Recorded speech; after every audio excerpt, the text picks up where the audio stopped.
Security کیمروں سے ڈرنے والوں، اگر ایک تنہا کمرے میں ایک مرد اور ایک عورت کو بند کیا جائے اور ان کو صرف اتنا بتا دیا جائے کہ یہاں کیمرہ لگا ہوا ہے جو آپ کے حرکات کو ریکارڈ کر رہا ہے، اور بوقت ضرورت یہ پبلک بھی ہو سکتا ہے، تو کوئی بھی صاحب عقل، عزت دار اور خاندانی انسان اس خوف کے مارے غلط حرکت نہیں کر سکتا کہ کہیں لوگوں کے سامنے رسوا نہ ہو جاؤں۔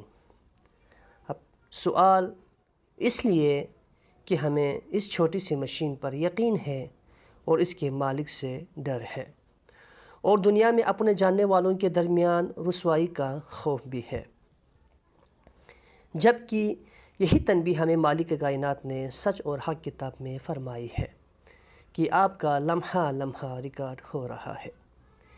انسان کوئی لفظ زبان سے نکال نہیں پاتا، مگر اس پر ایک نگران فرشتہ مقرر ہوتا ہے، ہر وقت اس کے ہر عمل کو لکھنے کے لیے تیار رہتا ہے۔ سورہ قاف آیت نمبر 18۔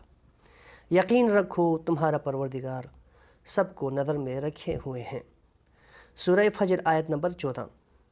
خلوت میں ہو یا جلوت میں، یہ ریکارڈنگ آلات کسی بھی فنی خرابی سے 100% محفوظ ہیں، تو روز محشر یہ ریکارڈ ڈیٹا تمام مخلوق اپنے اور پرائے سب کی موجودگی میں کھول دیا جائے گا۔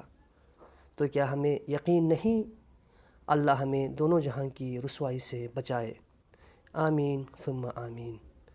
ویڈیو کو لائک اور صراط المستقیم چینل کو سبسکرائب کیجیے گا۔ شکریہ۔